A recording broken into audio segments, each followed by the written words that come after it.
こんにちは、先輩たち。Welcome back to my channel. Watashi wa senpai desu. Yoroshiku onegaishimasu. Kung bago na po kayo sa akin channel, please subscribe and click the bell icon para notify kayo from my upcoming uploads. So for today's topic, we have different kinds of time expression using Japanese language. So in order for me to elaborate this topic, I will proceed to my presentation. Konnichiwa again, senpai. So for this topic, we have time expressions using Japanese language. So at the end of this discussion, we are not going to have a short quiz. All you have to do is to memorize the words on this or in this topic. So let's start. We have the year. So sa kanji ng year, we have the nen. Nen is the onyomi or the Chinese reading of the kanji. So ang toshi naman, ang kunyomi or ang kunyomi is a Japanese reading of the kanji. Nen and toshi. This year. So makikita nyo, ang this year ay may kanji ng ima. So ang ima is nagre-represent ng time na present. Present time. So, ang this year is, in Nihongo is, kotoshi. Kotoshi. Next, ang last year in Nihongo is kyonen. Kyonen. Next is, balik naman tayo ng isa pang taon. Year before last. We have ototoshi. Ototoshi. Dito naman tayo. Abante naman tayo ng isang beses. So, mag-ano tayo ng next year. So, next year. Ang next year in Nihongo is rainen. Rainen. Next naman is, abante tayo ng isang beses ulit. So, 2 years from now. 2 years from now is year after next. So, Nihongo it is sarai-nen. Sarai-nen. I have example.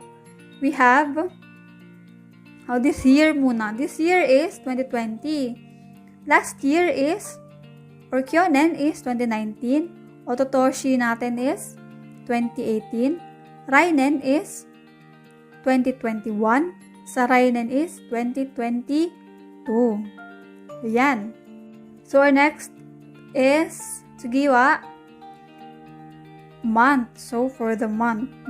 Ang tsuki is ang kunyomi or ang Japanese reading ng month or ng kanji na ito. Ang kunyomi naman niya is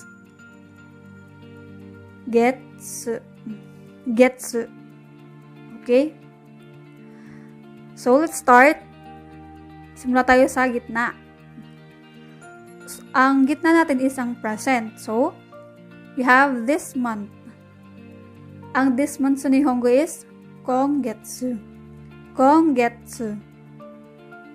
Ang last month is sengetsu. Sengetsu. Month before last naman is sengetsu. Sengetsu. So, forward naman tayo ng isang buwan. Tayo sa right side, we have next month, raigetsu. Raigetsu. Forward ulit tayo ng isa pa. So, month after next is saraigetsu. Saraigetsu. For example natin, since this month is July, so kung getsu is July, sengetsu natin is June, sengetsu natin is May. Ano naman ang raigetsu natin? Since this month is July, or kung getsu is July, raigetsu natin is August, and sa raigetsu natin is September. Sige, we have go translations for January to December. I have here the hiragana and romaji translation for each month, and we have here the kanji. Yan, and the duration. So, mamaya itatakal ko yan. Start tayo dito sa January. So, January is ichigatsu. Ichigatsu. February is nigatsu. Nigatsu. March is sangatsu. Sangatsu. So, kung mapapansin nyo, we are using the numbers. We have the ichi, ni, sang. So, dito, since ang January is ang first month, kaya siya naging ichi gatsu. Ang February is pangalawang month, since kaya siya naging ni gatsu.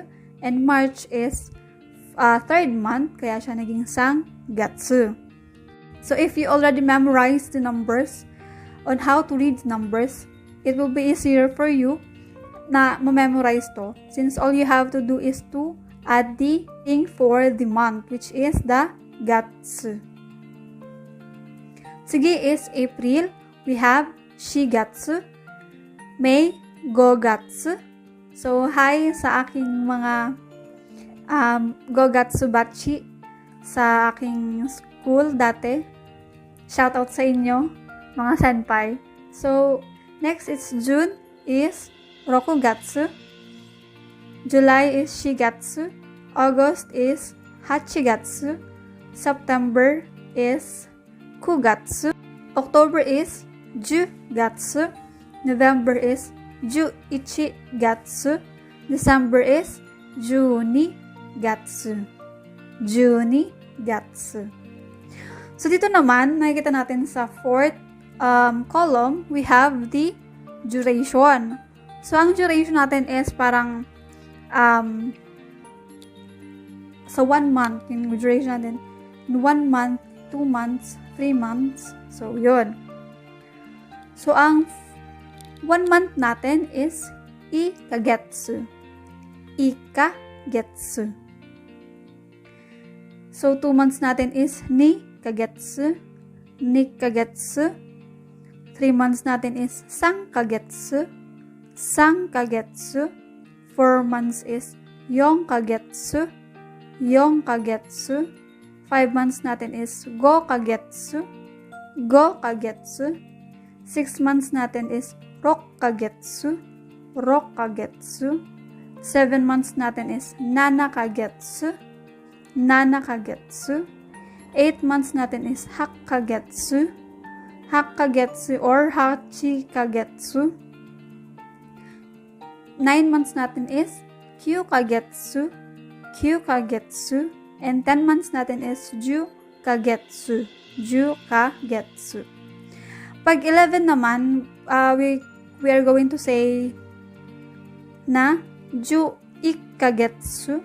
Juikagetsu. Pag 12 months, we are going to say junikagetsu. Junikagetsu. So, mag-base lang tayo dito sa mga ganyan. All we have to do is to add ng, kunwari, ju or niju, tapos plus ikagetsu, nikagetsu, yun. So, pag, 1.5 month or 1.5 months, we're going to say ikagetsu hang. Ikagetsu hang. Since ang hang, sabi ko nga sa last video, is ang hang is kalahati or half ng something. So, ikagetsu hang. Okay? I hope naintindihan nyo yun, senpai. So, next, we have the week. So, sa week naman tayo.